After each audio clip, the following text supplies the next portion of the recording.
کتنی بے امنی پھیلی ہوئی دنیا کے اندر، اور اللہ فرماتا ہے کہتا ہے ضرب اللہ مثلا قریۃ کانت آمنۃ مطمئنہ، اللہ تمہارے لیے ایک مثال پیش کرتا ہے قریے کی، ایک بستی والوں کی۔ اللہ فرماتا ہے آمنت مطمئنہ، اللہ نے ہر جگہ امن و امان ان کے لیے پھیلا رکھا تھا، اور ایسا امن و امان جس سے وہ خود مطمئن تھے۔ دیکھیے دو ہوتے امن و امان، ایک بستی میں امن و امان ہے اور آپ پریشان ہیں، لیکن اللہ نے کہا آمنت، اتنا امن و امان دیا تھا کہ مطمئنہ، سیٹسفائیڈ تھے، اس سے خوش تھے کہ بہت اچھی زندگیاں گزر رہی ہے۔ پھر آگے اللہ فرماتا ہے یأتیہا رزقها رغدا من کل مکان، اور اللہ رب العزت ہر طرف سے ان کو رزق دے رہا تھا، from every direction and every source, کھیتی باڑی کے ذریعے، کاشتکاری مطلب ایگریکلچر کے ذریعے، پانی کے برسنے کے ذریعے، مچھلیوں کا اسٹاک کر کے مچھلیوں کے ذریعے، پانی کے برسنے سے پھلدار درختوں کے اگنے کے ذریعے سے، خوب لڑکی اور خوب اولاد آتا۔ میں لڑکے اس لیے کہہ رہا ہوں، لڑکیوں کا پیدا ہونا کوئی بری بات نہیں ہے، لیکن اس لیے کہ اس سے انسان اپنی زور، توانائی، قوت، طاقت، فوج اپنی قائم کرتا نا، تو خوب لڑکوں کے ذریعے یہ بھی رزق ہے۔ اسی طرح ان کو خوب حکومتیں دے رہا تھا، امن و امان تھی، اور کوئی ظالم اور جابر بادشاہ ان پہ نہ مسلط تھا، اور نہ ہی کوئی ظالم اور جابر بادشاہ ان پہ چڑھائی کر رہا تھا، سیٹسفائیڈ۔ تو اللہ نے کہا کہ صرف امن نہیں تھا، مطمئنہ، بہت ایک دم اطمینان میں تھے۔ رزقها رغدا من کل مکان، ہر طرف سے اللہ ان کو ان کا رزق دے رہا تھا۔ پھر فرمایا اللہ رب نے فکفرت بانعم اللہ، اور انہوں نے پھر کفر کیا اللہ کے انعاموں سے، پھر انہوں نے ناشکری کی اللہ کی دی ہوئی نعمتوں سے، پھر انہوں نے کفر اور ناشکری، اللہ رب العزت نے جو نعمتیں دی تھی انہوں نے ناشکری کی۔ اللہ رب العزت فرماتا ہے بانعم اللہ، کہ اللہ کے انعامات کی ناشکری کی انہوں نے، نتیجہ کیا؟ فَأَذَاقَهَا اللَّهُ لِبَاسَ، اللہ فرماتا ہے فَأَذَاقَ اللَّهُ لِبَاسَ الْجُوعِ وَالْخَوْفِ بِمَا كَانُوا يَصْنَعُونَ، تو اللہ نے ان کی کرتوتوں کی وجہ سے، اللہ فرما رہا ہے ان کی کرتوتوں کے نتیجے میں انہیں بھوک اور خوف کے عذاب میں مبتلا کر دیا، بھوک اور خوف کے عذاب میں، جبکہ پہلے اتنے امن میں تھے کہ مطمئنہ تھے، ہر جگہ سے رزق آتا تھا، تو خوف مطلب حالت امن کو اللہ نے خوف میں تبدیل کر دیا، اور حالت رزق کو اللہ تعالیٰ نے بھوک میں تبدیل کر دیا۔ دیکھیے آپ نے دو نعمتیں، دونوں نعمتوں پہ شکر بجا نہیں لایا گیا۔ ابن قیم الجوزی رحمہ اللہ فرمایا کرتے تھے اللہ کی نعمتوں کا شکر بجا لاؤ تو نعمت باقی ہوتی ہے، اور یہی اس کی ماسٹر کی ہے کہ اگر کسی نعمت کو تم چاہتے جو اللہ نے دی باقی رہے، جاری رہے، ساری رہے، ہمیشہ رہے، دائمی رہے، تو شکر ادا کرو، شکر ادا کرو، تاکہ اللہ اس نعمت کو قائم رکھے۔ ان پر ایک نعمت تھی امن و امان کی نعمت، دوسری نعمت تھی ان کو ہر جگہ سے رزق دیتا تھا۔ یہ دو نعمتیں جس قوم کو مل جاتی ہے وہ قوم دنیا میں سب سے کامیاب قوم ہے، یاد رکھی، آخرت کے اعتبار سے نہیں کر رہا، دنیا کے اعتبار سے۔ اور ایمان کے ساتھ اگر دو نعمتیں ہیں تو پھر آخرت میں بھی کامیاب۔ کون سی دو نعمتیں؟ جب چاہے کھانا مل جائے اور امن و امان ہو۔ آج دنیا کی اکثر قومیں اور ملک ان دو چیزوں سے محروم ہیں، امن و امان موجود نہیں ہے اور کھانے کو کچھ نہیں۔ تو اس قوم کے پاس سب کچھ تھا، امن تھا، اور امن کے لیے جو جو لگتا ہے وہ سب تھا۔ مطلب امن کو قائم رکھنے کے لیے جو جو لگتا ہے نا وہ بھی ہوں گا ان کے پاس، ان کی ایک اسٹینڈنگ آرمی بھی ہو سکتی ہے، جو اگر کوئی ظالم اور جابر ان پر اٹیک کرے تو جواب دینے کے لیے بھی کھڑے ہوں گے، چونکہ امن قائم رکھنے کے لیے کبھی کبھار فورس کا استعمال کرنا پڑتا ہے، بالکل جائز ہے۔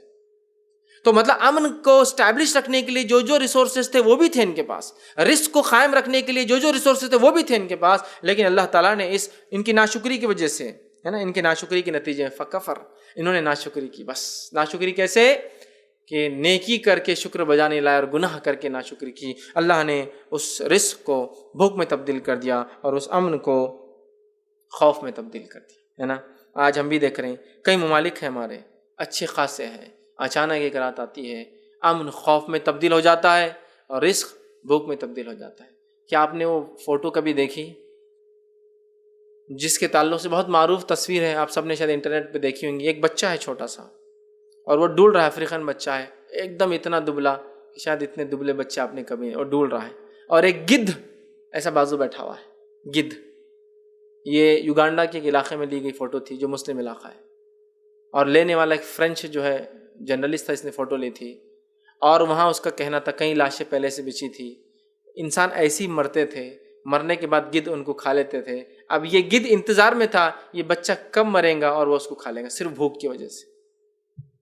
اس نے وہ تصویر لی تھی جس تصویر کو اس زمانے میں جب اس نے لی تھی اس کو ایوارڈ ملا تھا کہ سب سے بیسٹ فوٹوگرافر کہ جس نے ہیومن کو یا انسانی سماج یا اس کی ایک تصویر کھینچی کہ کیا حقیقت ہے افریقہ کے اندر، کہ ایک بچہ مرنے پر ہے بیٹھا ہے اور گدھ بازو ہے، انتظار کر رہا ہے کھا لے. وہ شخص وہاں سے گیا, اس کو اوارڈ ملا اور اگلے سال اس نے خودکشی کر لی اور کہا ایسی دنیا میں جینا نہیں چاہتا. غیر مسلم تھا, عیسائی تھا. جس دنیا میں انسان مر رہے ہیں اور گدھ دیکھ رہا ہے, اور دوسری طرف ہمارے ملک یورپ اور امریکہ کا یہ حال ہے کہ ہم رزق کو سمندروں میں پھینکتے, زیادتی کی وجہ سے پھینک دیتے ہیں اناج کو. یہ دنیا صحیح سسٹم اور نظام پہ نہیں چل رہی ہے, جہاں ایک ملک اتنا زائد ہے کہ سمندروں میں پھینکا جا رہا ہے اناج, لیکن غریبوں کو نہیں دیا جا رہا, چونکہ اگر وہ آگے بڑھ گئے تو ریشیلی جینیٹیکلی بلیکس جو ہے وائٹ سے مضبوط ہوتے ہیں, قومی اعتبار سے مضبوط ہے اور جینیٹیکلی بہت اسٹرانگ ہوتے ہیں, اس لیے اتنے سخت اور رگڈ علاقوں میں دنیا کی زندگیاں گزارتے ہیں آسانی. تو ان گوروں کو نہ اللہ کے نزدیک گورا افضل ہے, نہ کالا جو ہے کوئی مفضول ہے. اللہ کے نزدیک سب برابر تقویٰ, لیکن ان کو ڈر لگتا ہے کہ اگر ان کی مدد کریں گے تو نسلیں ہم پر حاوی ہو جائیں گی. ان کو اتنا دبایا گیا صدیوں سے, تو یہ ہم پر آج حاوی ہے, جینیٹیکلی ہم سے اسٹرانگ ہے, یہ ہم سے زیادہ سخت علاقوں میں جیتے ہیں, ان کی نسلیں ہم سے آگے بڑھ سکتی ہے, تو لہٰذا ان کے ملکوں کو تھرڈ ورلڈ کنٹری ڈکلیئر کر دیا گیا. افریقن کنٹریز کو کہتے ہیں تھرڈ ورلڈ کنٹریز. ہم پروگریسو کنٹری میں آتے ہیں, انڈیا ترقی یافتہ ملک میں ترقی ہو رہی ہے, اور وہ فرسٹ ورلڈ کنٹریز ہے. امریکہ ہو جائے, یورپ, فرسٹ ورلڈ کنٹریز ہے. یہ کس نے گریڈنگ دی ان کو ہی پتا ہے, واللہ عالم, لیکن وہ کرتے ہیں, اور جس کے تحت ان نسلوں کو دبایا جاتا ہے. اور ہم لوگوں کو بھی افریقہ والے تو کیا تصور آتا ہے, افریقہ والے تو کیا تصور آتا ہے, جنگلی, وحشی, ننگے, غلیظ, کالے, سب سے برے, سب سے درندگی پسند لوگ دنیا کے ہیں نا, یہی آتا ہے نا. جبکہ آپ کو سوچنا چاہیے کہیں ایسا نہ ہو کہ کوئی چیز ہم بک تو رہے ہیں, ہم خود اس کو سمجھ نہیں پا رہے ہیں. آپ کو یہ سوچنا چاہیے کہ دنیا کا اگر کوئی کانٹیننٹ بر عظیم ہے جس کو اونلی مسلم کانٹیننٹ کہا جاتا ہے, صرف مسلمان کانٹیننٹ, تو افریقہ ہے. اس کے اندر 25 مسلم ملک ہیں. مصر, ٹونیشیا, لیبیا, الجیریا, مراکش, Sudan, Eritrea, Tanzania, Congo, Uganda, Rwanda, یہ سب کیا, یہ مسلم ملک ہے پورے کے پورے. یہ الگ بات ہے, کالے افریقی اب کیا ان کی ویلیو. کہ ایسا نہ ہو کوئی ہمارے خلاف, ہمارے بھائیوں کے خلاف ایک چال چلتا اور ہم بھی اس میں شامل ہو کہ ہاں ارے سب سے غلط. پوری دنیا میں یہی امیج ہے نا افریقہ کی. تو اس ملک کو اس نے کہا میں ایسی زندگی دنیا میں نہیں رہ سکتا جس میں ایک طرف ایک ملک اپنے ریسورسز کو ضائع کرتا اور ایک طرف گدھ انتظار کرتے ہیں انسانوں کے مرنے کا, اور اس کے بعد وہ کھا لیتے ہیں. گدھ سمجھتے ہیں نا, ولچر, چیل ہوتی ہے ایک بڑی, جو مردہ جب مر جاتی ہے چیزیں تو ان کے اوپر سے وہ جو ہے گوشت کھاتی ہے نکال کر. تو اندازہ لگائیے. تو یہ حالت ہے یاد رکھیے بھکمری کی, اور یہ اللہ رب العزت تب یہ حالت پیدا کرتا ہے جب ہم گناہ اور معصیت کرتے ہیں. یاد رکھیے, پھر میں دوبارہ دہراؤں, وہ لوگ جو اس گناہ کے اندر یا جو سزا کے اندر ہے, ضروری نہیں کہ وہ سارے گناہ گار ہو, لیکن اللہ تعالیٰ جب ایسے گناہ عذاب لاتا ہے وجہ کہیں نہ کہیں معصیت اور گناہ ہوتی ہے. یاد رکھیے. چوتھی چیز جو گناہ کرنے. السلام علیکم ورحمۃ اللہ وبرکاتہ. ناظرین, اگر آپ کو اس ویڈیو سے کچھ فائدہ ہوا ہے اور آپ کو لگتا ہے کہ اس ویڈیو سے دوسرے فائدہ اٹھا سکتے ہیں, تو میں آپ سے گزارش کروں گا, اپیل کروں گا کہ آپ ضرور ہمارا تعاون کریں تاکہ ہم ایسے ویڈیوز اور بنا سکیں اور اس سے آپ اور دیگر لوگ جو ہے فائدہ اٹھا سکیں. آپ اپنا تعاون, اپنا ڈونیشن ہمارے بینک اکاؤنٹ یا ویسٹرن یونین اور دیگر اس قسم کے موڈ سے بھی بھیج سکتے ہیں.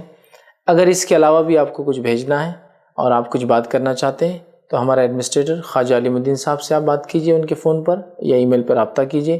انشاءاللہ عزیز آپ کا تعاون جو ہے صحیح کام میں استعمال کیا جائے گا اور یہ آپ کے لیے ثواب جاریہ ہوں گا. اور ایک بات, ہاں, کوئی بھی رقم چھوٹی نہیں ہوتی, تو آپ ضرور ہمارا تعاون کریں. اللہ تعالیٰ آپ کے مال میں, جان میں, عزت میں اور اولاد میں برکت عطا فرمائے. السلام علیکم ورحمۃ اللہ وبرکاتہ.